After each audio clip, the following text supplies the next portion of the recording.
Welcome to a crazy Friday with Born Again to Live, where you never know what's going to happen because we actually don't know yet. Yeah, we're really just killing time until we pull that brisket off the smoker, right, Eric? That's right. Got a little more temperature in ghetto. Remember, people, it's not a time, it's not a degree, it's a temperature internal, or it's not right. Thank you for that meat smoking tip there, Eric. Things I never knew I needed to know. That's right. Yeah, get general knowledge from the Renaissance. That's it. Yep. So here we are. It's a Friday, and yeah, we've made it through the week. Awesome. Yep. So what's on topic for today? Well, I was thinking, we mentioned Big Blue a lot, but we haven't really spent any time telling our listeners much about it. So maybe we could take a little bit of time to talk about Big Blue, and then like we do every Friday, in Big Blue style, we can stack some stones. So that's, I think, what's on the docket for today, as well as brisket. I like that plan. All right, good stuff. Yeah, so I mean, if we want to go all the way back to the beginning, Big Blue was a real community effort, right? That started. Yeah. Well, I guess technically it started in Steve Shook's backyard business backyard, I guess. Yeah. He would put up a big blue tarp and show Christian music movies. Mm-hmm. And that's kind of where it got its start. Yeah, just invite the kids in the community, anybody that wanted to come out. And then, I don't know, I think it was 2018 that a group of churches got together in the Wardensville area and said they wanted to do something for youth. So they kind of formed this committee and group to get together and make some plans. And I believe it started with like bonfires in a parking lot. Okay. And then a whole bunch more people got involved, and it moved to asking for a building, which was a rundown, needed bulldozed over type building. Mm-hmm. Steve Shook, in his infinite wisdom, said, let's save it. Yeah. So they went to the fire company there in Wardensville and asked for this building that sat across the road from them, and they said, basically, we don't think it's going to work, but good luck. Yeah. You can have it for 5 years. That's awesome. Thank you, fire department. Cape Valley Fire. Cape Valley. Yeah. And wasn't the building like a factory of some kind, right? Do you remember? At one point, it was a movie store. Okay. I don't know what else was in that place. Yeah, somebody told me once upon a time it was some type of sewing factory, maybe. Maybe. I think they made garments or something. No, it was bad. They had to replace one whole side of the building, the walls. They had to do the whole floor. But that started, 2019? Mm-hmm. And they started working on it. And of course, the biggest thing with any of that is, where's the money going to come from? Yeah. They started fundraising, and money just flowed from everywhere. Yeah. And before you knew it, the building was up and running, and they opened on August 1. August 1 of 2020. Yeah. During COVID. Yes. Yeah. That's kind of crazy. That's when it started. Perfect timing. Yeah. Perfect timing. When else do you need to get together? That was a really rough time. Yeah. The kids were out of school. They had no sense of connection and activity, and they needed a place like Big Blue. So, we kept the name because of its origin with the Big Blue tarp. And, you can't walk around Wardensville much and mention Big Blue when people don't know what you're talking about, right? Like, it's... it's right there in the center of town as you drive through. And like I said, every Saturday we're open from 4 to 8. So people drive by, they see kids out in the yard playing volleyball, playing basketball, throwing the football around. Like, it's awesome how much these kids are outside. I love it. And I think you were just mentioning like bonfires in the parking lot. We still have a bonfire in the parking lot. Yes, we do. That's one of my favorite things that we do. Like, we still teach these kids we teach these kids hands-on things. Like, some of these kids don't know how to light a fire, and yeah, I mean, it's a good thing. Yeah, right. But we teach them how to start a fire properly and how to build a bonfire, campfire. How to continue to fuel that fire. Yeah, that's been a wintertime favorite. Like, I feel like every Saturday night they get that fire going, and all the kids are outside and hanging around that fire. Like, I'm more of a summertime fire person myself. Like, it's really there more for smell than it is for heat, right? Like, I got a nice fire pit on my patio that I'm going to plan to use a lot this summer. But everyone there, I end up going home smelling like smoke every Sunday or Saturday I'm there because I have to stand out there so they don't get in trouble. But Thank you, Eric. and it is cold and in the wintertime, and these kids love basketball. Yeah, they do. So they play if it's 2 degrees or 200, I think. They really do. Unbelievable. Many times I've stood out there, and Chris Montgomery the same, watch these kids play basketball freezing to death, but there's nowhere else for them to go like that. So that's why I just love that place. Yeah. Yeah, and it's been a revolving door of kids coming and going, and it's just neat to see who's going to walk in every Saturday. So we're just blessed to have it as just on our plate, right? It is something I never want to not put on. Our good buddy DJ, he likes to always say, if I had a place like that when I was a kid, I probably wouldn't have went down the wrong road. Yeah. So I kind of feel the same way, and I wish I'd have found it sooner in life, because once I found it, I don't want to go anywhere else on my Saturday nights. I love it. So yeah, it's maybe it really is more for us, like, right? Like we joke about that, right? One soul is worth it all, and how God will just move mountains and do these amazing things to save one kid. What if we get to heaven and he's like, oh yeah, that whole big blue thing, that wasn't for the kids. That was for you guys, right? That was for us. It was for Shanda and the Montgomerys. And like, it was for us adults, because we needed that connection and we needed each other. And I mean, I will say, like, you guys are some of my closest friends now. So yeah, maybe joke's on us, man. Well, and Jesus did say, go make disciples of those. And that's what we do. Even like when I'm working on a crossover lesson, or Abby or whoever's giving the crossover, the adults are listening. Yeah. We're same thing. Like, so we're all kids when you look at it. We are. Kind of thing. We're all children of God, right? Yes, we are. We're all teenagers of God, more importantly. I'm a 3-year-old. Don't get me old enough there. That's right. So what have been some of your favorite, like, okay, we've been open, gosh, almost 5 years. So what have been some of your favorite things that we've done at Big Blue over the years? I've been there 3. Okay. I missed out on the first 2 fun years, but I love hike night. I think that's one of my favorite. Now on hike night, we actually get the bus. We have a bus that goes and picks kids up. We'll load the bus up and we go to a hike site within an hour of there. And we hike, and I think we've done 3.5, 4-mile hikes. Yeah. And we pack backpack lunches. We take the kids up there, and we give them a Bible message on top of wherever we're looking at this scenic view while they eat their meal. And shout out to Christine Montgomery. She makes the best PB&Js in the world. I'm telling you. But are they as good as Uncrustables? Oh, yeah. You can't even compare them. They're so good.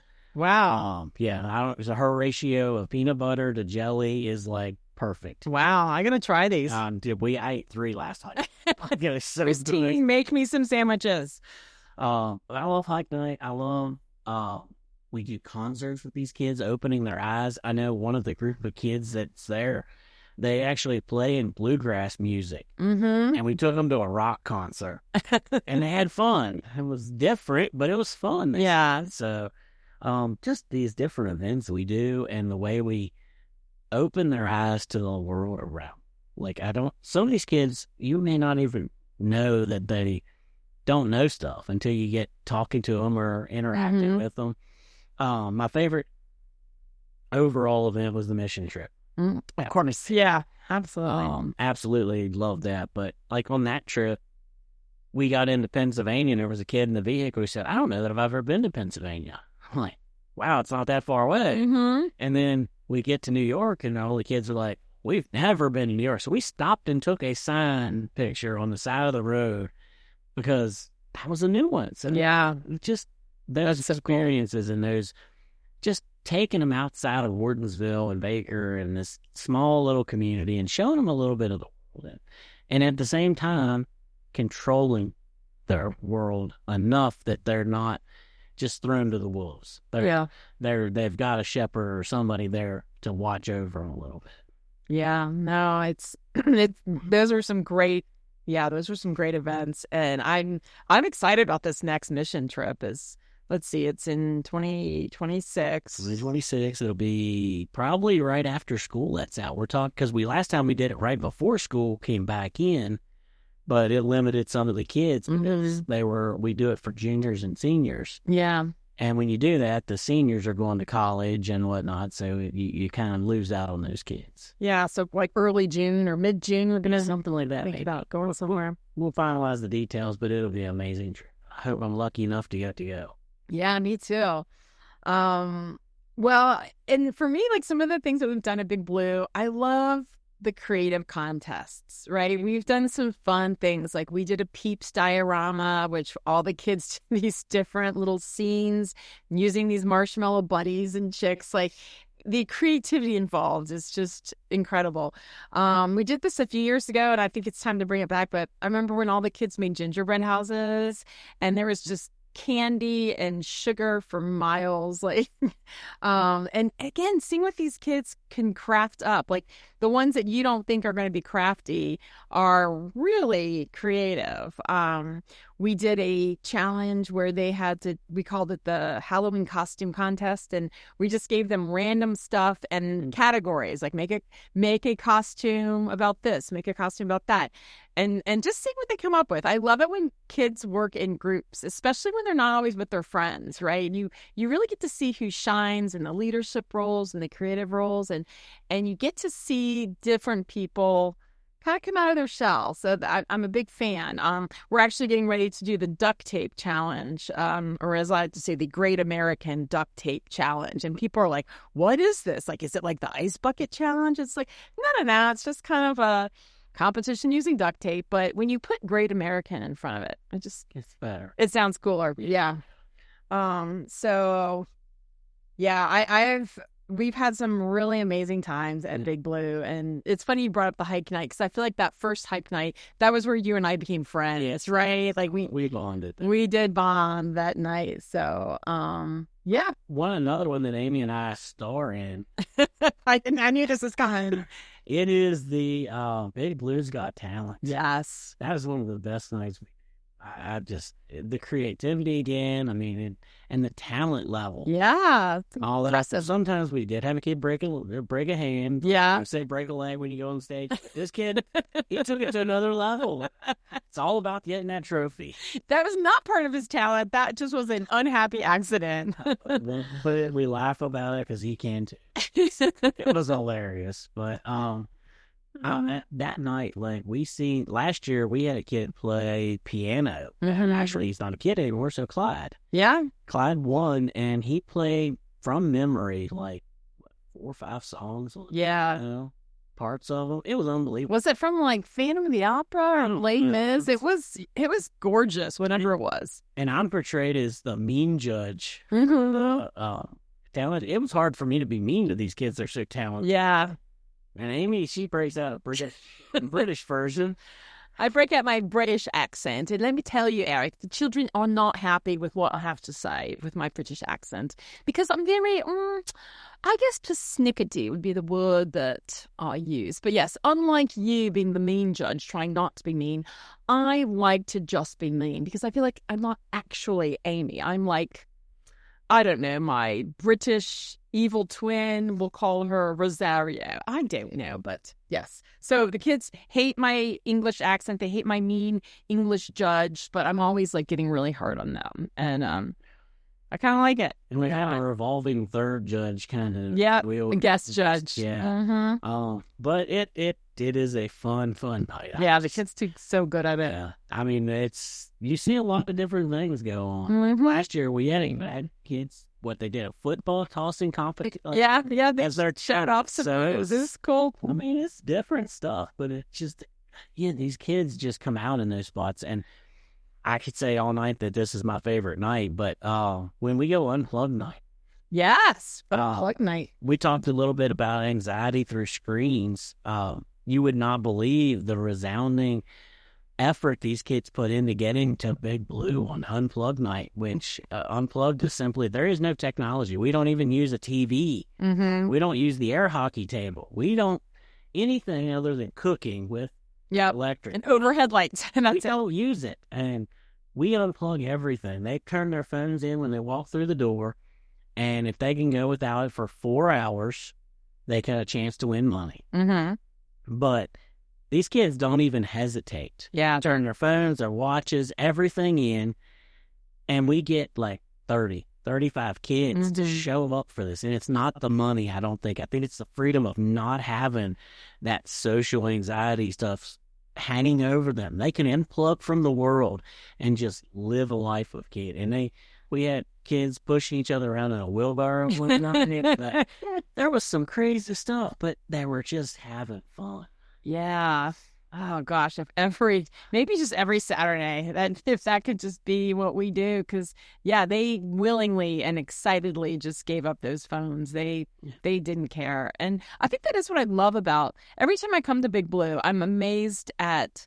I look around, and there's very few kids on their phones. They're playing pool, they're playing ping pong, they're talking, right? Like, wow, real FaceTime, go figure. It's such a healthy thing, and it has just been such a blessing. So, we wanted to just take a little bit of time to talk about what Big Blue is and what we're all about, because it is a big thread that goes throughout this podcast. So I'm gonna put this out there since you said that. If we have a person listening and they felt led to do it, and you want to sponsor every night be an unplugged night, we need money for that. So, that's a great idea. I mean, honestly, if that's what you want to do, we'll put their names in a hat. All they gotta do is volunteer to turn their stuff in, and we can make every night that. Somebody could win every Saturday night if that's what you choose to do with your time and money. If that's listening to this is there, so. I don't know why. I just call to say it. So that's a great idea, Eric. We linked the website to Big Blue on the show notes for every show. So all you gotta do is click on there, and you can donate that way, or you can just reach out to us on our Facebook page, and we can tell you how to get in touch with everything. So there's an email on the website as well. Yes. So there's a lot of ways to get. There's lots of ways, and I'm not promoting that you have to give, but if you're gonna give money away, it's not a bad place to do it. We little financial stuff. I think it's $1,200 a week it takes for us to run Big Blue. We feed the kids every week, no matter what. Yeah. And every time we get together, we feed these kids because you never know if they had a meal or not. So we make sure that they have that option. Yeah. We provide transportation for them. We do all these things. And I know there's businesses around us and people around us that are always looking for tax donations and stuff like that at the end of the years. And if that's you and you're listening and any part of this tugs at your heart, please don't be hesitating to do it. Yeah. And I'd like to go one further, Eric, and say, if you've ever thought about starting a youth organization like Big Blue in your community, we talked about this at, one of our last core team retreats, like having some type of a symposium where, because the other side of the mountain, like they could benefit from something like Big Blue, but you need to get that core group of people that is willing to just commit to not just doing it, but saying, I will not let this fail. I will not quit on this. I will, because I'm so amazed at what we're able to accomplish. And there's 8 of us, right? 8 real solid. I mean, that is... I'm with Amy. Like, we want other people, and we have a model that works. Yes. What we have is a leader who knows what he's doing and what the vision is. We have a board of directors that holds us accountable, and then we have a group of 8 solid core team volunteers that put in the work, the time, the effort, and we get it done. And if your community could benefit from something like that, reach out to us and we can tell you how to do it. We can't do it for you, but we can sure show you how it can be done because it's working in Warrensville, West Virginia. It really is. And I mean, it is the loaves and fishes story, right? Like eight little people somehow managed to keep this teen center open 52 Saturdays and 26 Sundays every year. And we do Wednesdays in the summer. And special activities, concerts. Concert coming up next week, I think. Yeah, we do midweek stuff, and it is crazy what we do, how much we do. And pile on this buffet lifestyle, people. Come on, join us. So good. The Big Blue Buffet. Yes. Just feed on it. All right, so the last thing we do at Big Blue or at Crossover, let's do it here. Let's go for Stacking Stones. We stack stones. All right. If you're new and you haven't heard of Stacking Stones, there's actually an episode called Stacking Stones. Just go back, listen to it, and you'll make 100 more times more sense than what it does now. But yes, it is something that Eric started at Big Blue. But real quick, I want to go back. So you just said crossover, and I know you've mentioned it before, but crossover is the time of the evening after the kids have goofed around and played and had dinner. Crossover is kind of like our lesson time, but that's what we call it. And it comes from the Bible verse that talks about how you cross over from death to life. And so anyway, at the end of our crossover time, Actually, it's kind of big. They crossed over the Jordan. Yeah. Cross over into Big Yeah. Stones. That's good, Eric. You're smarter than you look. Doesn't take much. Oh, goodness. All right. So we stack stones.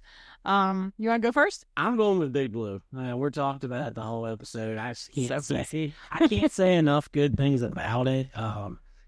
It's changed my life.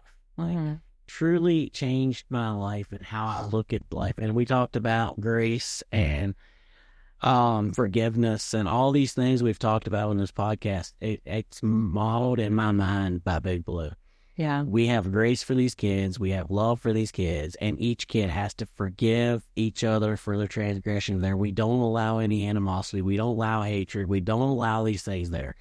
We keep everybody to the strict standards that we have. Yes. And if you don't get along with the standards, basically we tell you you're going to get along with the standards. I mean, we don't adapt and change for every kid. We have a set of rules. You're going to follow those rules and they get along. And you'll see kids from different ages, different demographics, different everything. And they all get along and they all work well together. And it is amazing to watch it happen. And I get to be part of it. Yeah, it is grace every Saturday. Love it.